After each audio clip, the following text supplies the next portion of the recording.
Matt Gantz, CEO of Castle Creek. Great to be here.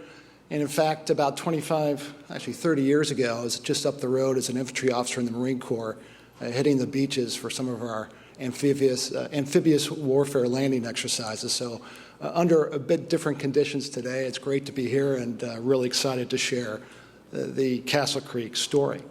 I'll be making some forward-looking statements.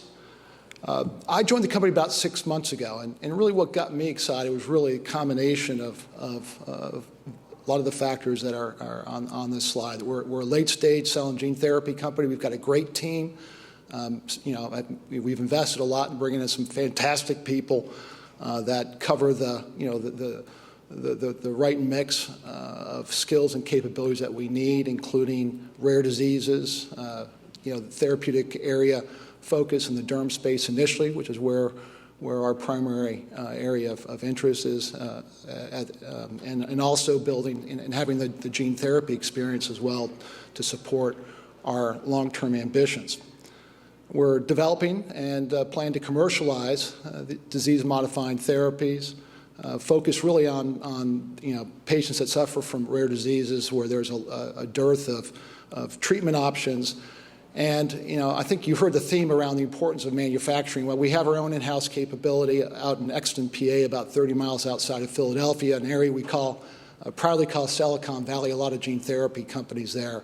Our 90,000 square foot facility is really a huge advantage. We've produced autologous therapies from before. We have a 13,000 square foot GMP suite, and we're looking to double that space in the near future. And we're supported by a great group of blue chip investors, including Paragon Biosciences, Fidelity, and Valor.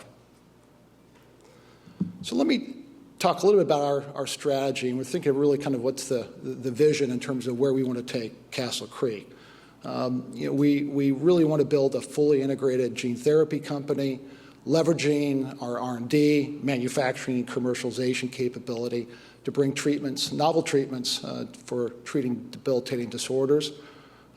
We're really going after specific diseases and very patient-focused as well. And I think it's important to note, while we're initially looking to leverage our expertise around collagen-related skin and connective tissue disorders, we really want to be able to, in the future, be able to tailor our approach to address other diseases as well. So we will end up being modality agnostic, and I'll talk a little bit more about that later. We're building a diversified growth engine around our lead program, which is a lower risk, high value gene therapy approach to treating a very terrible, devastating rare skin disease called recessive dystrophic epidermolysis bullosa. And this will really lay the foundation for sustaining funding for our development pipeline. So it's going to be really key. The focus is really to build a growth engine here for the future. And what we found is the capabilities that we have in place, in particular the manufacturing, development capability, has really it's attracted a lot of interest that will actually fuel further growth and build out of our pipeline through research collaborations and corporate acquisitions. And in fact, just last week we announced an important research collaboration with the Mayo Clinic, and that's really just the tip of the iceberg. There's certainly more to come, and really the goal is to build out a balanced pipeline for the future. And in order to realize this vision, there's really three pillars that we need to execute on. It really starts first with advancing our late-stage programs. We are currently more than 2/3 of the way enrolled in our phase 3 study for recessive dystrophic epidermolysis bullosa with Defi. We expect to reach the 24-week time point for our primary endpoint by the end of next year and have top-line data shortly thereafter. We will also be expanding into the dominant form of the disease as well later this year, initiating a phase 3. And if everything goes according to plan, we'll be launching RDEB in 2024. The other key pillar is investing in our growth engine. We have another program that's advancing phase 1/2, or what we call our 013 program, targeting moderate to severe localized scleroderma, a rare debilitating autoimmune skin disease. I mentioned the Mayo collaboration, which we're really excited about, and I think that's really it's really the tip of the iceberg in terms of where that can take us. And we are very active in the business development front, looking to expand our platform through other acquisitions. And I think it's important to call out that we're really looking to commercialize these therapies on our own. So we are making investments on the commercial front and also scale up on the manufacturing front. As I mentioned, we're looking to more than double our current GMP space and expand further in the future. So what we're really trying to do is build a diverse and balanced pipeline, generating multiple shots on goal. Our lead program, Defi, is as I said, 2/3 of the way enrolled. We're going after attractive markets, high value, unmet needs, followed by Defi, our 013 program. Our phase 1/2 is underway, and we expect to have preliminary results next year. And then the 2 collaborations with the Mayo that we just recently announced, which is great. It really expands our effort and our platform into other collagen-related skin and connective tissue disorders such as osteogenesis imperfecta, brittle bone disease, and Ehlers-Danlos syndrome, syndrome of vascular disorders that are lacking collagen 3 and collagen 5.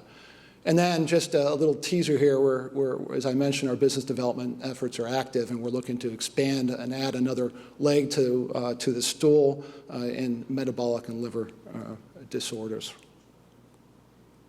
So let me, with that background on the company, I'd like to spend a little time talking about our lead program. We're targeting dystrophic epidermolysis bullosa. This is a rare, devastating skin disease. It's due to the result lack of collagen 7 in production in these patients, and so without it, what you find is that the anchoring fibrils, as noted in the green loops, if you don't have those, it's really the glue that holds your skin together. And so these patients are susceptible to the formation of blisters, any kind of trauma, friction, that then fester into these open wounds that unfortunately don't heal on their own and cause an incredible amount of pain to patients that suffer from this terrible disease. And other than the blistering, you also see scarring with contractures. You see fusing of digits, mitten hand syndrome. There are mucosal challenges as well, esophageal strictures that lead to poor nutritional deficits. And then eventually many of these patients succumb to squamous cell carcinoma, infection, sepsis, and so unfortunately these patients die young. Our approach, Defi, is a differentiated disease-modifying approach for treating RDEB. We use an autologous fibroblast approach where we take skin punch biopsies. Fibroblasts are ubiquitous, quite robust.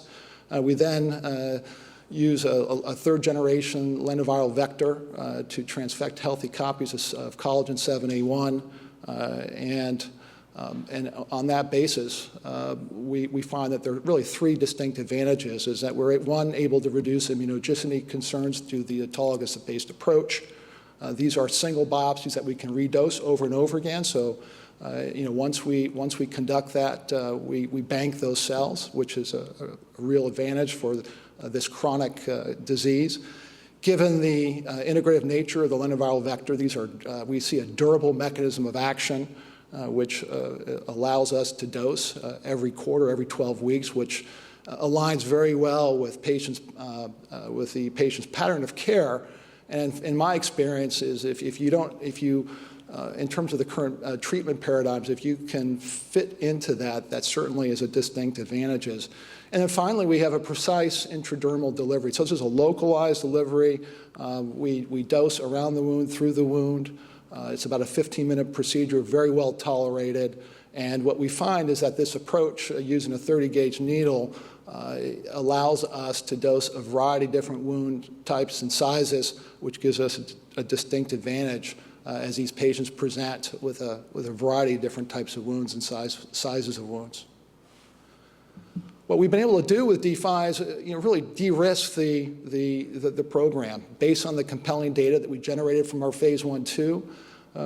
We showed that 8 of the 10 wounds that were treated were completely healed. And furthermore, these are chronic, persistent wounds, the toughest wounds that these patients normally encounter. And furthermore, what we've been able to do on our phase 3 is really build off of the body of work we did in the phase 1/2, albeit with a few more patients and a second dose. There's no risk of vehicle or placebo effect here. Every patient has matching wound pairs. And then I mentioned our in-house manufacturing capability. We produce Defi in the same facility where we produce an FDA-approved autologous therapy. So all combined, we think this gives us a real advantage going forward. And I also do want to call out this as an attractive market opportunity as well. There's a significant unmet need. There's currently no FDA-approved therapies. There's a high pediatric component here. And these patients, unfortunately, die young.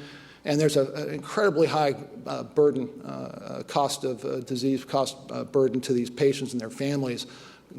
For some of the more severe forms of the disease, up to $80,000 a month, almost $1 million a year, not including some of the other pharmacoeconomic, psychosocial impact on patients and their families. This is also a significant accessible patient population from albeit ultra rare. There are about 4,000 RDEB and about 4,000 DDEB patients in the United States. And with the potential to expand in ROW, we can extrapolate those prevalence rates in Europe in slightly larger numbers. Furthermore, we've done some payer research, and based on the profile from our phase 1/2, the disease-modifying approach, the compelling data, they all came back and said this is a must-add-on to the formulary, and given the severity of the unmet need, they unprompted indicated this would be a $400,000 to $450,000 treatment cost annually. And I think from a differentiation and from a clinical utility perspective, in talking to key opinion leaders and various ad boards and my own listening tour, there's clearly a broad potential for our approach, given the durability, the mechanism of action, the 12-week dosing, the ability to penetrate intact skin, and even after a single dose to see complete wound closure were all really distinct advantages that we think we can leverage going forward. And I think important to call out just how the impact that we as a company can really make on patients that suffer from this terrible disease. I've been in the rare disease space for almost 25 years. And I have never seen a disease quite as devastating as this one. So I have the privilege to share Rafi's story. She's a teenage girl living with RDEB, and she describes what it's like to live with RDEB. And you can see her mother in the background changing her wounds, and she describes as if her skin's on fire, as if a dog with sharp teeth is tearing at her flesh. And despite all this, she still has the courage to persevere. And that's really what inspires me and my nearly 60 colleagues at Castle Creek to do what we do. We know that we have an obligation to make a difference and impact and help Rafi and others like her that suffer from this terrible disease. And I'll also share some of the quotes from clinicians that we've spoken to about the benefits of our approach going forward, just reiterating some of the key feedback that I shared with you earlier. So really, I just want to leave you with the last slide here. We have a great team that we pulled together. We've invested in building out our leadership team during my tenure here. I bring a strong rare disease background, have launched several rare disease therapies over my career, sit on the board of SOBI, one of the largest international rare disease companies. Dr. Mary Spellman, our chief medical officer, has developed and was able to get several innovative derm therapies approved. In fact, when she was a practicing derm, she treated patients that suffered from dystrophic EB. Barbara Gias, our chief operating officer, brings a great track record and background in business development and company building. And Kate Reedy, who I think is in the audience here somewhere, just joined us as our head of commercial and brings a great background from Cephalon and Alexion as well. And so, we really invested in building the team. We're really excited about the progress we've made as a company to really make an impact in not only RDEB, but other skin and connective tissue disorders. But our ambitions are even broader and bigger than that, and we're really excited about the future. So I want to thank you very much for your time, and I won't be taking any questions, but you can certainly grab me out in the hallway if you want to learn more about the exciting progress we're making at Castle Creek. Thank you very much.